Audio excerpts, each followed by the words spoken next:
오늘 본문에는 예수님이 세례 받으신 것과 예수님의 족보 이야기로 이제 이야기가 되어집니다. 이제 세례 요한과 예수님의 바톤 터치가 끝났습니다. 그래서 이제 세례 요한은 역사에서 사라지고 다른 성경에 보면 옥에 갇혀서 목이 잘려 죽는 그러한 장면이 나오는데, 이제 요한은 사라져야 되고 오직 예수만이 등장하는 그러한 이제 시간이 된 거죠. 누가의 의도는 예수님의 세례와 족보를 통해서 예수님이 한 번 더 메시아로서의 자격이 충분히 있다, 이것을 인증하기 위해서 오늘 말씀이 기록되어졌다고 볼 수 있죠. 다시 말하면 공식적으로 확인 절차를 밟는다라고 볼 수 있는 겁니다. 여러분, 누가복음 2장은 예수님이 12살 때 예루살렘 성전에 있었습니다. 그러나 이제는 세례라고 하는 이 사건을 통해서 공직을 수행하기 위해서 취임식하는 성격을 가지고 있는 겁니다. 세례는, 족보는 취임한 예수님이 이력서, 증빙 자료가 되는 것이죠. 그리고 이제 이 사건을 통해서 예수가 누구이며 예수가 어떤 사역을 이 땅에 하시는가 하는 것을 분명하게 말씀하고 있는 거죠. 누가의 관심은 데오빌로 각하에게 예수는 누구이신가, 예수님에 대한 정체성에 대해서 이야기하고요, 그 예수님이 이 땅 위에서 어떤 일을 하실 분이신가, 사명에 대해서 1장부터 계속 밝혀온 겁니다. 그래서 가브리엘 천사를 통해서 출생고지를 이야기해주고, 또 탄생 자체를 통해서 세상 왕과 하나님 왕의 대결 구조를 갖게 되는 거죠. 그리고 12살 때 예루살렘에 올라가서 아이를 잃어버리고 성전에 있었던 일로 세례 요한의 여러 가지 기록들을 병행하면서 예수의 정체성에 대해서, 예수는 누구인가, 예수님은 이 땅에서 어떤 일을 하실 것인가에 대해서 말씀하고 있는 거예요. 이 주제를 잃어버리면 이 누가복음의 핵심을 그냥 놓칠 수가 있는 거죠. 근데 오늘 말씀을 통해서 이제 그 이야기에 쐐기를 박는 정도의 표현을 오늘 이 세례와 족보를 통해서 말씀하고 있는 겁니다. 예수님이 메시아로 정체성을 밝혀주시고 사역에 관한 것을 공증하고 인증해 주는 것이라는 거죠. 세례와 족보, 그리고 4장에 가서 나오는 광야에서 40일 동안 마귀에게 시험을 당하는 사건인데, 누가의 사건을 이렇게 배치함으로써 우리가 예수에 대한 정체성과 예수의 사역에 대해서 분명히 알 수 있도록 우리에게 말씀하고 있는 겁니다. 공생애를 본격적으로 시작하기 전에 이 예수가 약속된 메시아인가, 이분이 그 일을 이루기에 충분한 분이신가, 자격이 있는가, 세례와 족보로 신분과 정체를 밝히시고 난 다음에 이제 다음 주에 보겠습니다만 시험 당함으로 여러분 그의 실력과 능력이 나타나게 되는 거죠. 시험 후에는 이제 공생애, 사역이 시작이 되는 거예요. 그런 문맥의 흐름에서 오늘 세례와 족보에 관한 부분들, 그 말씀들을 오늘 생각해 보고자 합니다. 먼저 세례 사건을 보겠습니다.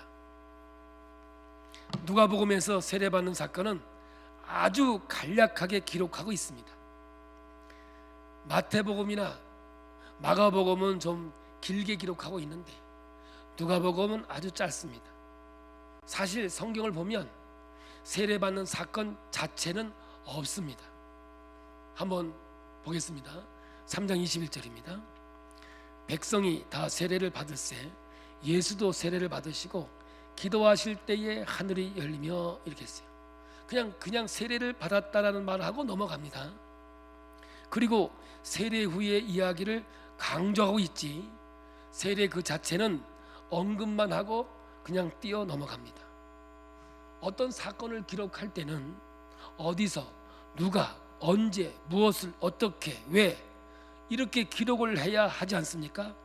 그런데 누가복음에는 이런 것들이 다 생략이 되어 있습니다.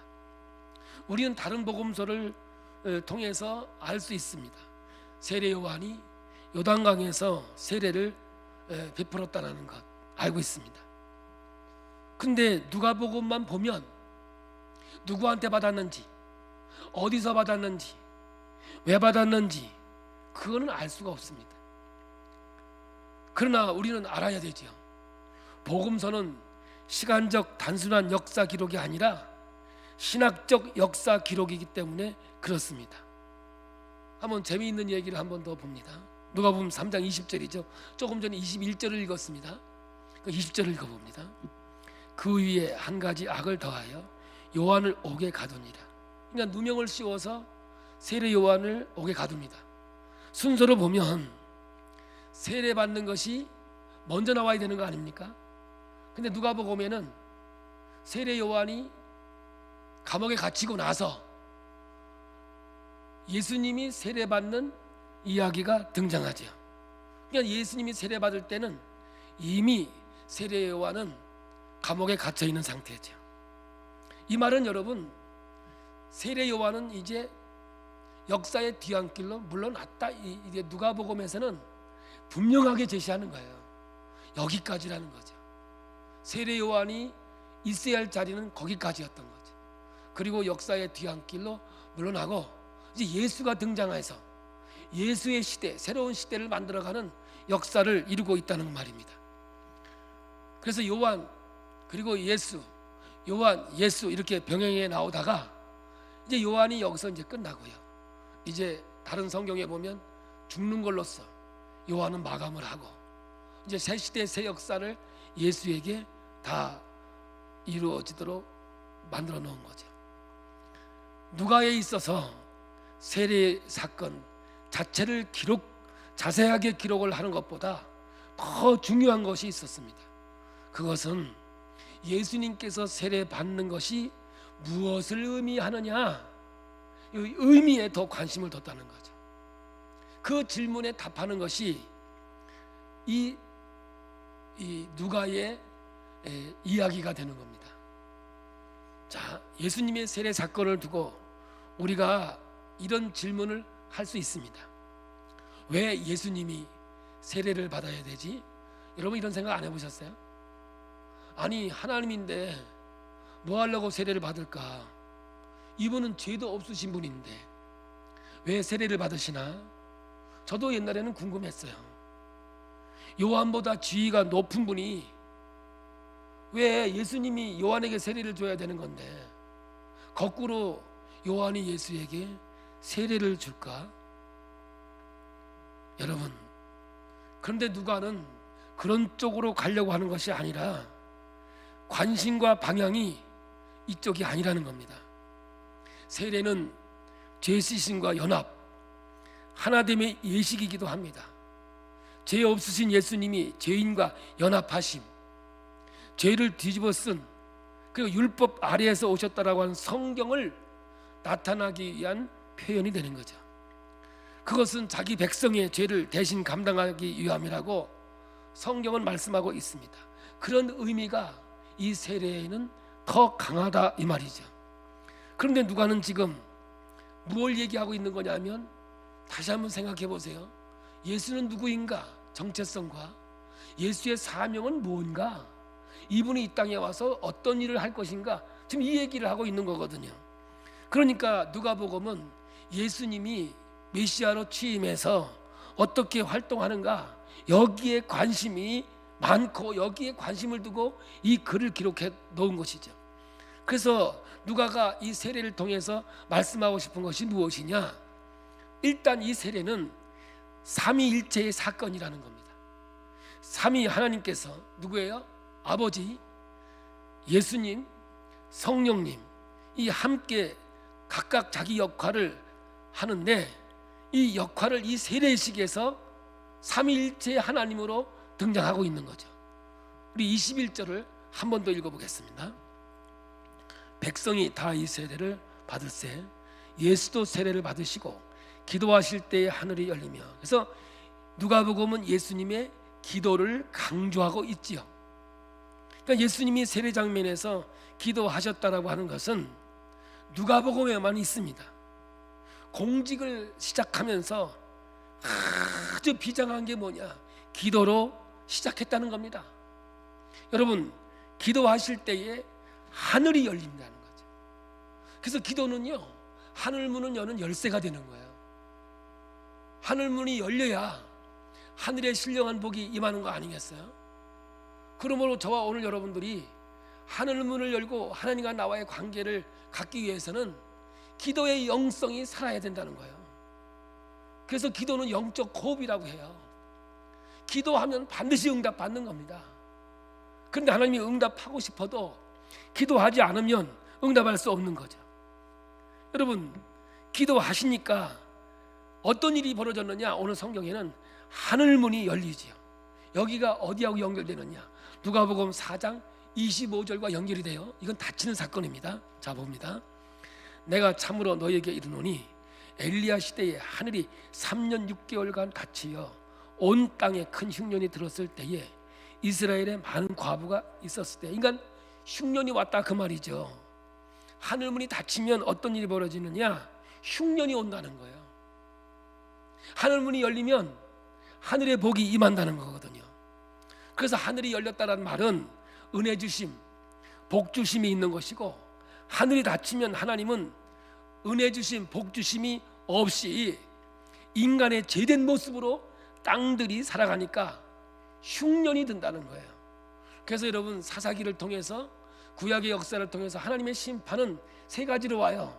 첫 번째 오는 게 흉년이에요. 기근이고, 두 번째 오는 게 전염병이고요, 세 번째 오는 게 전쟁이거든요. 이건 아주 공식같이 하나님께서 말씀하셨는데, 누가는 이 하나님의 공식 같은 하늘문이 여는 것과 닫힌 것의 이야기를 여기에 등장시켜서 말씀을 이어가는 거죠. 여러분, 오늘 누가복음 3장에서는 하늘이 열려서 무슨 일이 있었느냐, 어떤 일이 있었느냐, 하늘문이 열리면서 이 일이 있었느냐, 22절이 이제 열렸을 때 나타나는 현상이 나오는 거예요. 자, 봐요. 성령이 비둘기 같은 형체로 그의 위에 강림하시더니 하늘로부터 소리가 나기를 너는 내 사랑하는 아들이라 내가 너를 기뻐하노라 하시니라. 앞으로 예수님의 사역에 있어서 성령의 사역은 엄청난 거예요. 성령이 다 역사하는 거예요. 제가 처음에 얘기할 때 누가복음의 끝은 실패다, 이 말은 예수님과 3년 동안 공생애를 함께 했고 함솥밥을 먹었던 제자들이 다 예수님을 부인하고 예수님을 떠나가는 거죠. 근데 이들이 마가의 다락방에서 모여서 120명의 그리스도인들이 모여 전혀 기도에 힘쓰니까 뭐가 열렸어요? 좀 도와줘요. 하늘문이 열린 거예요. 하늘문이. 기도에 전혀 힘썼더니 하늘문이 열리고 성령이 그들에게 임재하는 역사가 나타나기 시작하죠.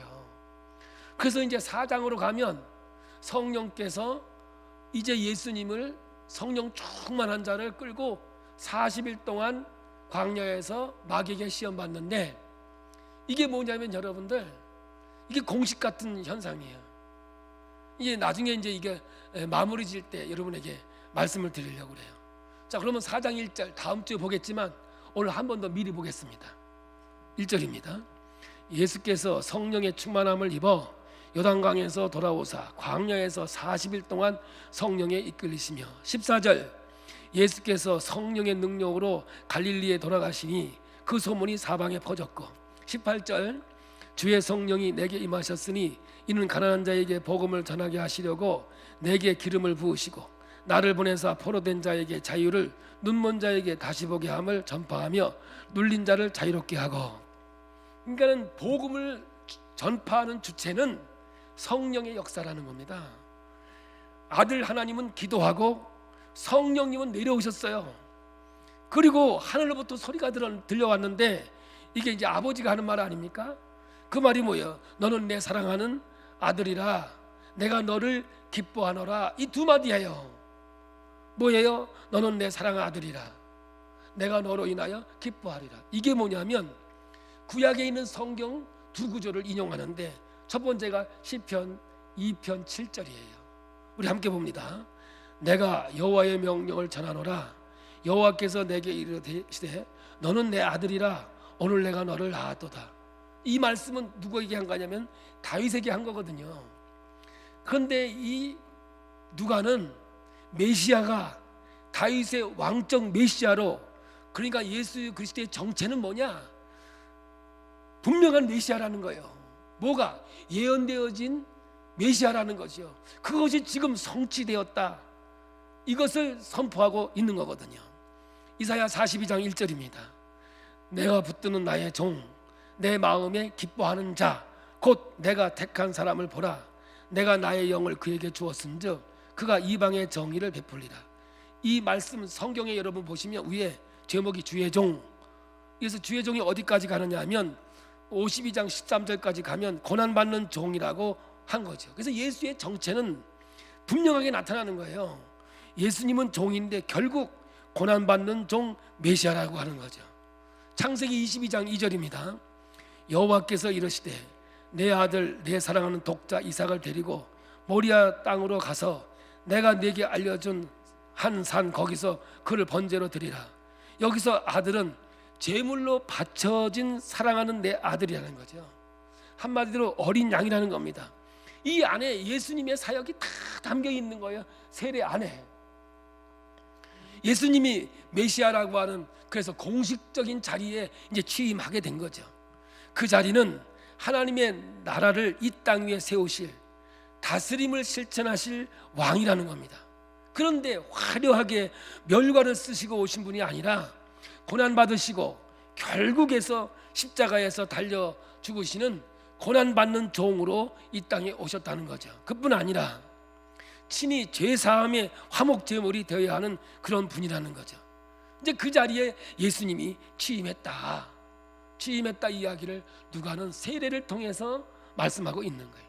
그래서 예수님의 세례는 예수님의 신분, 지위, 역할, 사명을 어떻게 분명하게 드러내주면서 공적으로 선포되는 자리이고, 삼일째 하나님께서 그것을 인증해주는 사건으로 이 성경에 등장하고 있는 거예요. 그러므로 누가는 세례 자체 그 사건보다 세례가 가지고 있는 의미, 취임식이 어떤 자리에 취임하시는 것이냐, 어떻게 국정을 운영할 것이냐, 이것을 이제 세례의 사건을 통해서 우리에게 말씀하고 있는 거죠. 그동안 천사와 사람들을 통해서 말을 했지만 이제 공적인 사역을 하는 그 정점에 서서 삼위일체 하나님께서 직접 확인시켜 주시는, 그래서 공식화하는 메시아의 사역의 시작이 되어지는 거죠. 약속된 왕, 기다렸던 왕, 다윗의 자손 메시아. 그러나 화려하고 영광스러운 모습이 아니라 고난당하시고 십자가를 지심으로 그 맡겨준 일을 순종하며 이루어내실 메시아, 무엇보다 십자가에 달리실 제물이 되실 어린 양 메시아, 세례 사건을 통해서 누가가 전달하고 싶은 메시지였던 겁니다. 그러므로 오늘 여러분, 이 세례는 결국 뭐예요? 참 하나님이셨다라는 것을 우리에게 보여주고 있는 거죠. 이게 바로 세례 사건의 의미예요. 그래서 이 누가는 세례 사건, 그 받는 장면을 등장시키지 않고 그 의미를 등장시켜서 이분은 바로 하나님의 메시지를 가지고 이 땅에 오신 메시아라는 것을 분명하게 공증하고 있는 거예요. 누구를 통해서? 하나님을 통해서, 성령님을 통해서. 그래서 이것은 바로 신론이 되는 거죠. 예수는 하나님이셨다, 이 표현을 하고 있는 거예요. 어디에서? 세례를 통해서. 두 번째는 이제 족보에 관해서 말하는 겁니다. 예수님께서 지금까지 이야기한 것을 하기에 이제 합당한 자격이 있기에 이 족보는 증빙 서류예요. 이력서라고 말할 수 있지요. 이 신약성경 복음서에는 예수님의 족보가 두 군데 나옵니다. 마태복음하고 오늘 누가복음이죠. 마태복음의 족보와 누가복음의 족보는 엄청난 큰 차이가 있습니다. 일단 배치부터 달라요. 마태복음은 앞에서부터, 제일 앞에서부터 나옵니다. 왜냐하면 마태복음은 유대 배경을 가지고 있던 사람들에게 이 글을 썼기 때문에 유대인들은 족보를 아주 관심 있고 중요하게 생각하지 않습니까? 그래서 이스라엘 백성들에게는 족보부터 얘기하는 거죠. 예언된 다윗 왕가의 왕으로서 아주 그 부분을 아주 강조하고 있는 거죠. 그래서 아브라함으로부터 시작을 해서 아래로 하향식으로 내려옵니다. 어디까지? 예수님까지 내려오죠. 이게 마태복음이에요. 근데 누가는 이방인을 향한 이 복음이었기 때문에 이방 선교죠. 누가복음은 사도행전으로 이어져서 어떻게 온 유대와 사마리아 땅끝까지 이르러 이 증인이 될까에 관심을 가지고 있는 거죠. 그래서 누가복음에서는 족보를 먼저 꺼내지 않아요. 왜냐? 이방 사람들이 유대 조상들 뭐 관심이 있습니까? 유대 족보에 무슨 관심이 있겠습니까? 곤란한 상황이 생기는 거죠. 그러나 출생 예고, 출생, 공생애를 시작하기 전 여러 가지 이 이야기들을 가지고 드디어 세례, 족보, 시험을 통해서 꼭 하고 싶은 이야기를 하고 넘어가게 되는 거예요. 그래서 족보를 세례 뒤에다가 배치하고, 그리고 이 족보 뒤에 이제 사장에 가서 시험을 배치하게 되는 거죠. 배치가 다른 거예요. 마태의 족보는 왕가를 따르고요, 누가의 족보는 나단의 계보를 따르게 되죠. 그래서 누가가 기록한 이 족보는 무엇을 강조하고 싶었나? 예수가 누구이며 사명이 무엇인가를 증명해주고 있는데 그것이 무엇이냐 이겁니다. 누가의 족보는 예수님부터 시작해서 위로 올라갑니다. 아브라함을 거쳐요. 아브라함에 멈추지 않습니다. 그리고 어디까지 가느냐? 아담을 넘어서 어디까지 갑니까? 하나님까지 가는 거예요. 오늘요. 이 족보가 그런 거예요. 그러니까 이방을 대상으로 이 말씀을 선포한 것이 분명히 드러나는 거죠. 그래서 아담을 뛰어넘고 아브라함을 뛰어넘고 아담을 뛰어넘고 민족적 경계를 뛰어넘는 세계적이고 우주적인 하나님이라고 하는 사실이죠. 단순히 유대인의 왕으로서 구약에 예언된 메시아로서가 아니라 누가의 족보는 하나님까지 연결하는데, 이렇게 예수님은 이스라엘의 왕이시고 아브라함 믿음의 자손이시고 아담의 인류의 조상이 된다, 이렇게 말씀하고 있는 거예요. 그래서 구약의 소망이 아니라 모든 하나님의 창조물로서 타락에서 구원을 기다리는 모든 창조물의 소망이 되시는 그런 메시아가 바로 예수님이다, 이렇게 되는 거죠. 우린 잘 알아야 돼. 그 대상이 이방인이었다는 것에 아주 큰 열쇠가 여기에 있는 거예요. 만약에 이것이 없다면 이 성경 해석하기가 참 어려워요. 이 족보에는 숨겨져 있는 비밀이 담겨져 있어요. 엄청난 비밀이 담겨져 있는데 오늘 22절을 봅니다. 22절 우리가 기록된 겁니다. 자, 시작입니다. 성령이 비둘기 같은 형체로 그의 위에 강림하시더니 하늘로부터 소리가 나기를 너는 내 사랑하는 아들이라 내가 너를 기뻐하노라 하시니라. 그래서 요거는 제가 세례 받을 때 기도하시니까 하늘 문이 열리시고 나타났지요. 이거는 뭐냐? 신성을 강조하는 거예요. 세례는 하나님의 메시아라고 하는 것을 증빙해 주는 거죠. 근데 우리가 마지막 절에 38절에 우리가 가지고 있는 성경으로 한번 봅니다. 일단 그 위는 에노스요, 그 위는 셋이요, 그 위는 아담이요, 그 위는 하나님이시니라, 이렇게 되어 있어요. 그런데요, 이거 번역이 틀렸다는 게 아니에요. 이거 몰라요. 이거 잘못됐어요. 세 번역으로 보면 정확하게 나와요. 그 의미가 정확해요. 세 번역으로 봅니다. 에노스, 셋, 아담에게 이르되 아담은 하나님의 아들이다. 지금요 무슨 싸움이냐면요, 하나님 아들 싸움이에요. 세례받을 때 뭐라 그랬어요? 하늘문이 열리고 내 사랑하는 아들이다, 이렇게 얘기했잖아요. 그리고 이 족보의 끝은 뭐예요? 아담은 하나님의 아들이다, 이렇게 되는 거죠. 그리고 하나 더 나오지요. 누가복음 4장 3절로 가볼게요. 마귀가 이르되 내가 만일 하나님의 아들이어든 이 돌들에게 명하여 떡이 되게 하라. 이게 마귀의 시험의 초점은 내가 하나님의 아들이라며, 네가 하나님의 아들 맞아? 이 정체성 미션을 끌고 오는 거죠. 그래서 여기서 세 가지의 시험이 나오는데 9절을 한번 더 보겠습니다. 9절. 또 이끌고 예루살렘으로 가서 성전 꼭대기에 세우고 이르되 내가 만일 하나님의 아들이거든 여기서 뛰어내리라. 하나님의 아들이라는 것에 관련해서 지금 세례 받을 때, 족보 끝에, 그리고 시험 받을 때 똑같은 용어가 내가 하나님의 아들이냐, 여기에 대해서 이야기가 나오는 거죠. 그러므로 여러분, 누가의 흐름에 뭘로 이어지느냐 하면 세례, 족보, 그리고 시험을 통해서 하나님의 아들 예수님이 하나님의 아들로서 우리 하나님 아들 되심을 회복시켜 주시는 사건이라는 거예요. 그 일을 하시는 분이시기에 마귀가 너 하나님 아들 맞아? 따지는 게 이제 광야에서 시험 받는 사건이 되는 거죠. 보세요. 세례 받는 건 서류를 갖추는 거라 증빙하는 거예요. 서류 다 갖췄어요. 근데 그걸로 뭘 하겠어요? 네가 뭘 하는지 이제 실력을 보여줘. 그게 바로 시험이 되는 거예요.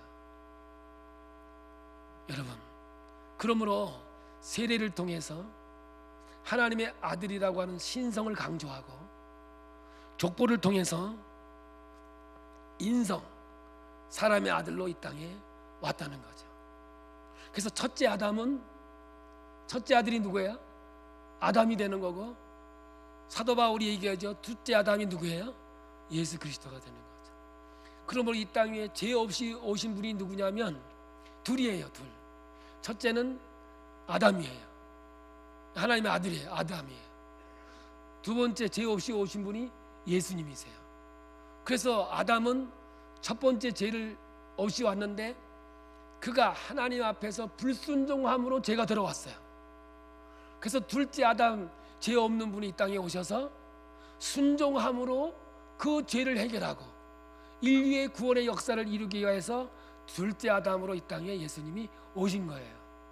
이거를 강조하기 위해서 누가복음은 세례를 통해서 이는 내 사랑하는 아들이다, 하늘 문이 열리고 성령이 임해서 하나님의 아들의 신성을 강조하고 있고, 이 예수님은 족보를 통해서 아담은 아들이다라는 걸 놓고 보고 인성에 대해서 말씀하고 있는 거죠. 이건 다른 말로 얘기하면 예수님은 참 하나님이셨으며 참 인간이셨다. 이 말은 뭐예요? 이 땅 위에서 하나님을 대신할 수도 있고 인간을 대신할 수 있는, 우리가 얘기하는 참 중보자는 오직 예수 그리스도 외에는 없는 거예요. 뭐 십자가에 못 박혀 죽었다고 해서 메시아가 될 수 있는 게 아니에요.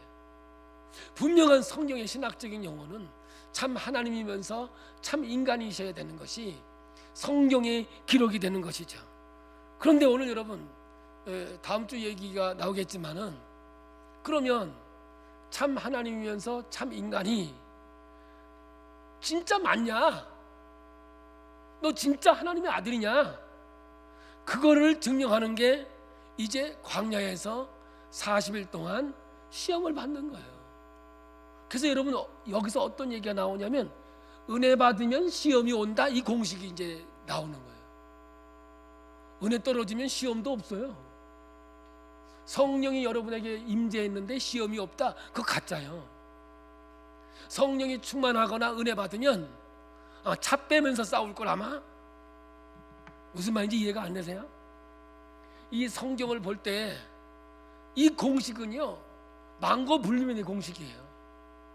그러니까 이 예수 그리스도가 참 하나님이면서 참 인간인데 그럼 능력이 있냐 없냐, 그거 이제 시험을 통해서 참 하나님의 능력을 가지고 있는 거예요. 그래서 오늘 저와 여러분들은 예수를 믿고 구원받았다고 하지만 실력이 있어야 돼요. 실력이. 아멘 좀 하고 들으세요. 능력이 있어야 돼요. 그 능력은 뭐냐? 성령의 역사예요. 성령의 역사. 성령의 인도하심을 받는 거예요. 그래서 성령을 근심케 하면 안 된다는 거예요. 그런데 오늘 여러분, 누구에게 이 시험이 오냐, 실력을 검증받냐? 여러분, 성령의 역사가 있어야 이 시험에 돌입하는 거예요. 알기나. 그래서 여러분, 시험이 오면 아니 오늘 은혜 받았어, 오늘 은혜 받았어. 그럼 각오를 해야 돼. 누군가 나를 건드릴 거다, 시험할 거다. 이거를 여러분 예비하셔야 돼. 그러다 딱 오면 올 게 왔구나. 그러면 그때 뭐예요? 하나님 이길 수 있도록 능력을 주시옵소서. 이게 실력이라고, 실력. 근데 이 실력이 없으니까 예수 믿는다는 이름도 있고 그리스도인이라는 이름도 있는데 능력이 없으니까 쪽쪽 넘어져. 여러분 오늘 누가 갈까요? 진짜 이 배치를 보면서요, 야, 진짜 우리가 신학적인 얘기만 하는 것이 아니라 기가 막힌 하나님의 음성으로 우리에게 들려주시고 있구나.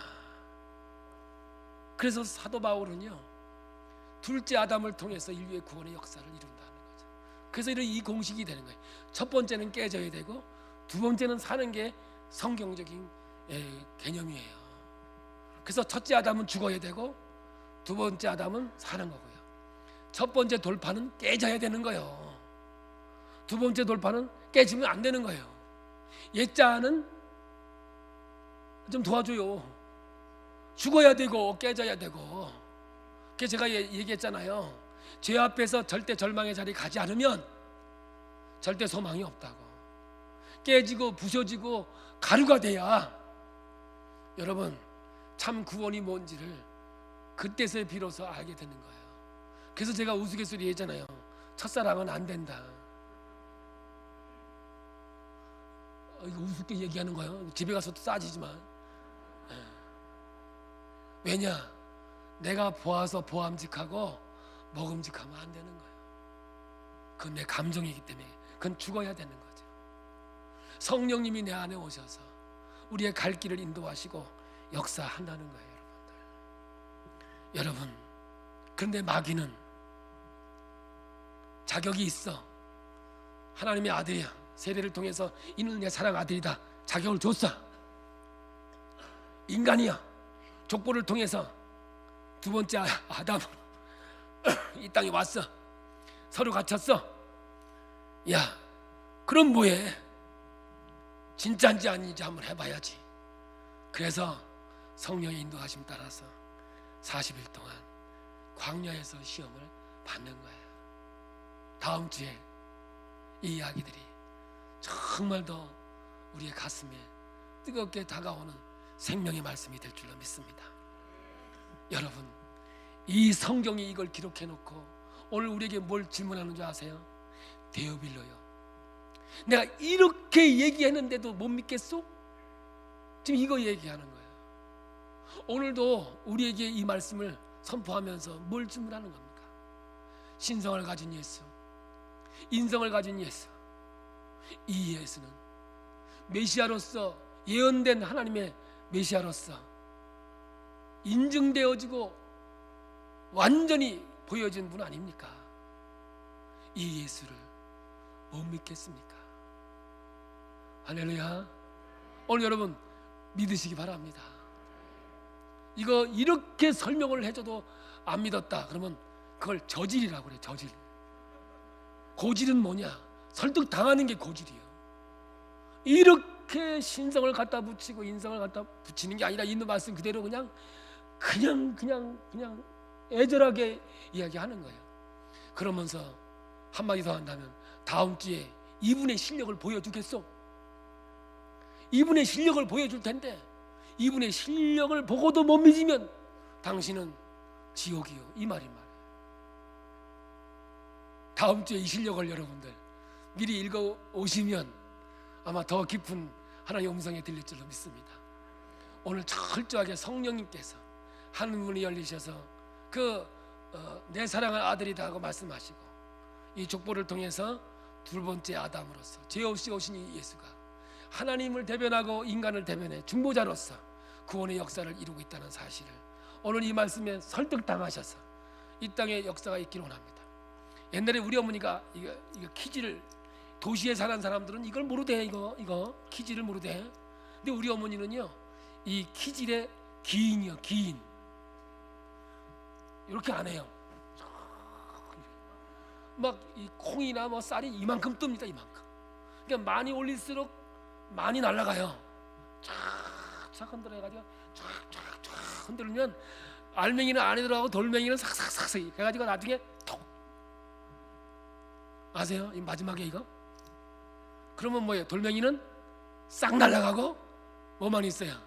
알고만 있네. 이게 실력이에요. 이게. 오늘 하나님은 진짜 아무나가 아니에요.